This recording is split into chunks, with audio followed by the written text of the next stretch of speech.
Hai semuanya, kami dari Untirta, jurusan Ilmu Pemerintahan dalam mata kuliah Ekonomi Politik. Kami beranggotakan Risma Menia, Hikmatul Ulia, Vija Febianti, dan Melinda. Kemudian, dari hasil diskusi kami akan memaparkan apa yang disebut kemiskinan. Langsung saja pada materi yang pertama, yaitu kemiskinan. Kemiskinan merupakan simbol sosial yang bersifat absolut dan tak terpecahkan. Kemiskinan tidak terlepas dari bangsa yang memiliki potensi kandungan, kekayaan, terkenal melimpah. Buktinya saja, kemiskinan di Indonesia jumlahnya mencapai 70% dari jumlah penduduk mencapai 220 jiwa. Pada pemaparan materi selanjutnya, kemudian adanya 3 ciri kemiskinan. Yang pertama, adanya rumah tangga berada di garis kemiskinan nasional, setara dengan PPP sebesar 1,55 dolar per hari. Kemudian yang kedua, adanya kemiskinan didasari pada pendapatan. Yang ketiga, luas wilayah Indonesia berada di antara daerah yang menunjukkan kemiskinan itu sendiri. Inilah sebagai potret kehidupan masyarakat miskin di Indonesia yang tidak memiliki kelayakan dan taraf hidup yang sejahtera. Selanjutnya adalah penjelasan dari konsep kemiskinan. Yustika pada tahun 2007 mendefinisikan konsep kemiskinan dengan sebuah konsep isu ekonomi dan isu sosial.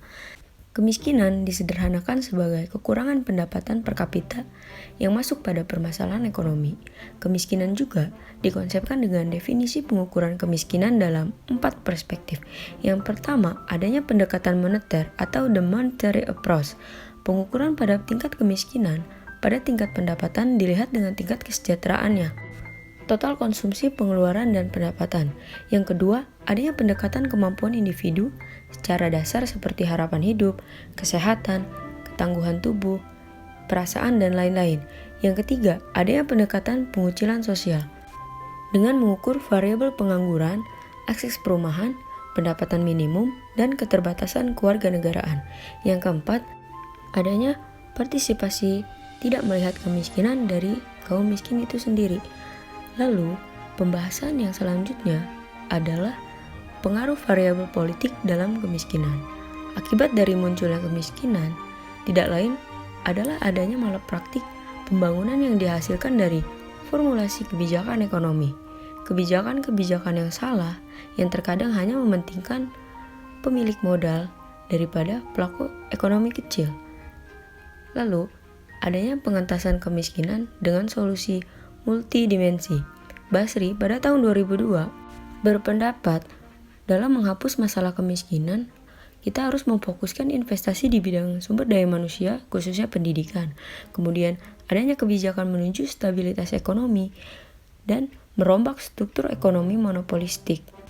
Regulasi pasar diatur oleh pemerintah, mengubah institusi birokrasi lokal, menghapus pungutan bagi usaha kecil, melonggarkan pendirian organisasi seperti serikat kerja, dan mencabut distorsi kebijakan terhadap produksi pertanian dan lain-lain sebagainya.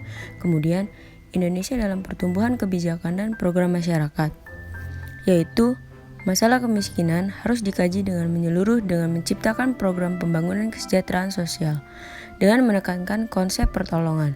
Kemudian, kebijakan program pemberdayaan yang memiliki arti sebagai penolong yang lemah atau tidak berdaya agar mampu berdaya secara fisik, mental, maupun pikiran untuk mencapai kesejahteraan hidup.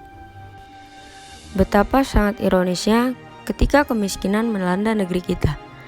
Kita akan menyaksikan anak usia sekolah yang harus mengenyam pendidikan di sekolah, tetapi dengan keadaan kondisi yang tidak memungkinkan serta dihantui oleh ketidakberdayaan yang mengharuskan mereka membantu orang tua mencari nafkah demi untuk memenuhi kebutuhan hidup yang serba kekurangan.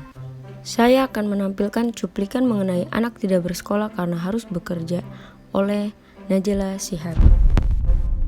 Putus sekolah dan tidak sekolah seringkali berkait dengan tantangan ekonomi. Pada saat harga dan upaya untuk mendapatkan ijazah tidak berbanding lurus dengan kesempatan untuk mendapatkan kerja, maka pertanyaan yang ada di kepala para orang tua adalah apa gunanya sekolah? Sekolah sama nggak sekolah ada bedanya nggak sih Bu buat nyari kerja? Kan kalau ibaratnya punya ijazah kan lebih yang enakan dikit lah gitu maksudnya Bu.